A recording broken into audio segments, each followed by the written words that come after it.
Hello everyone, welcome to my new video on my Mathematics Essentials series. In this video, I will begin the trigonometric identities topic, which is the last topic in the trigonometry section of this series. So what are trigonometric identities? Well, here are some examples. They are equations that relate trigonometric functions. Now, some equations reveal more than others. I mean this in general, not just about trigonometric identities. So consider, for instance, the very simple equation x equals x and think about how much information it contains or what it really tells you. All it really says is that something is identical to itself. And philosophically speaking, just about everyone knows that about objects in general, not just mathematical objects. It's trivial that everything is identical to itself. Okay. On the other hand, consider the equation for Pythagoras Theorem. A squared plus b squared equals c squared, which relates the length of a hypotenuse of a right-angled triangle to the length of the other two sides. Now, take a moment to appreciate the subtlety of what's going on with this equation. Okay, it just contains numbers, and there's no explicit reference to geometrical objects like lines and unit circles or triangles and angles and the sides of triangles that we typically associate with trigonometry, right? But nonetheless, it manages to say something about every possible right-angled triangle because there are infinitely many right-angled triangles. Okay, that's quite remarkable when you think about it. The equation does not explicitly mention right-angled triangles, yet talks about every right-angled triangle. It talks about infinitely many right-angled triangles. So really, this equation packs a lot of geometric or trigonometric information about infinitely many objects into a nice, simple, compact equation. Okay, you can kind of think of the equation for Pythagoras Theorem as a computer file where inside the computer file there are infinitely many pictures or images of right-angled triangles saved inside the file. And you know what every one of those images or pictures look like just by looking at the equation. This is where the analogy with the computer file breaks down. When you look at a computer file that has a bunch of pictures saved inside it, you can't tell what all the pictures look like just by looking at the computer file. Okay, but with Pythagoras Theorem, you do know what they all look like just by looking at the equation, right?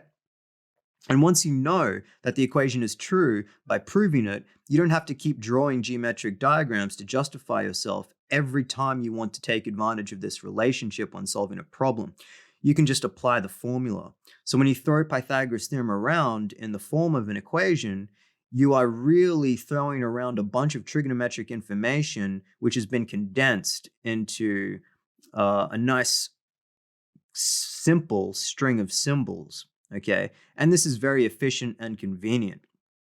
In a sense, the equation encodes infinitely many geometric diagrams, right? And in fact, trigonometric identities are supposed to achieve the kind of efficiency and convenience that I've just espoused about Pythagoras Theorem, but for other relationships in trigonometry.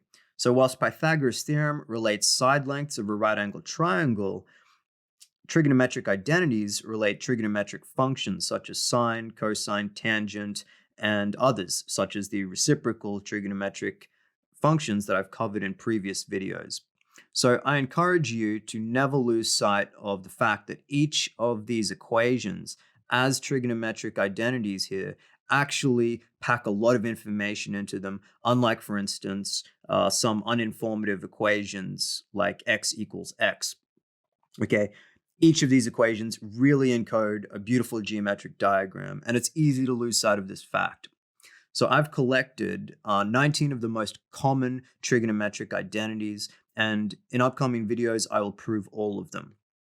Okay, I should also make the remark that if you are going on to do more mathematics, they a lot of trigonometric identities really become indispensable. So if you go on to do more math, or you want to do engineering or physics, you can't really go very far without tripping over a trigonometric identity. Many difficult problems that appear difficult at first, become much easier after applying a trigonometric identity. This is common in calculus, for example. So before I wrap up, I just want to make some comments about how I will prove these trigonometric identities, because my approach is likely to differ from what you would see in a typical math course.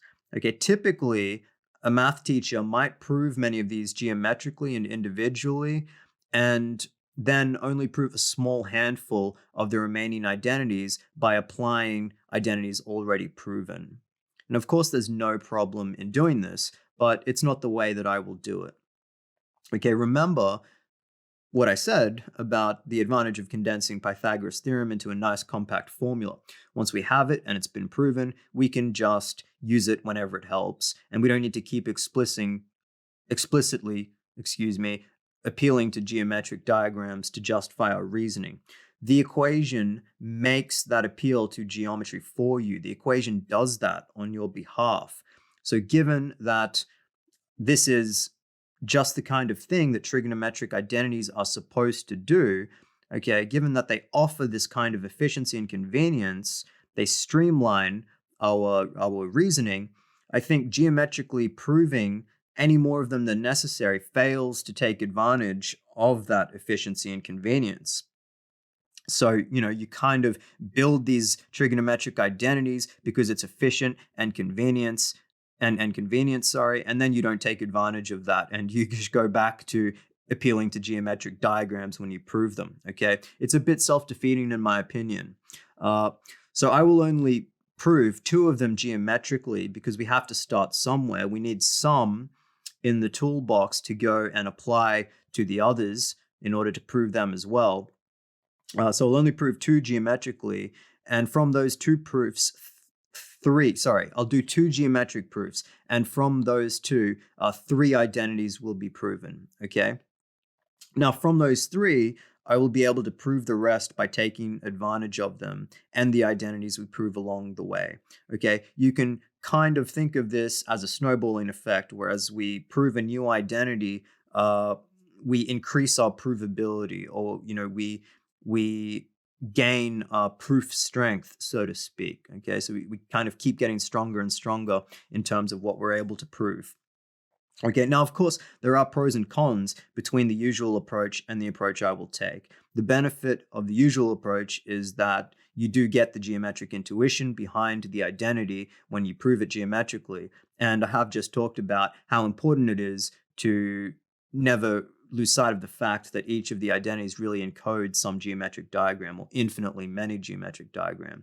So since that's important, I'll make additional videos where I do explain the geometric intuition behind many, or perhaps all, of the identities that I didn't prove geometrically. So that way you will see each of them really do encode geometric diagrams, really do represent some trigonometric relationship. And with the approach that I will take, you will really see how they streamline geometric and trigonometric reasoning. That being said, it is actually the case that some of them are more convenient to prove geometrically rather than by applying other trigonometric identities. But it's also nice to see that just from three identities in this list of 19, you can go ahead and prove the rest. And I suspect that some people who know all of these identities and have seen them proven might doubt that that's even possible. But it actually is. So I think I should wrap things up now. And if you enjoyed this video, feel free to give it a like. Feel free to share it around. If you have any questions, just post them in the comments.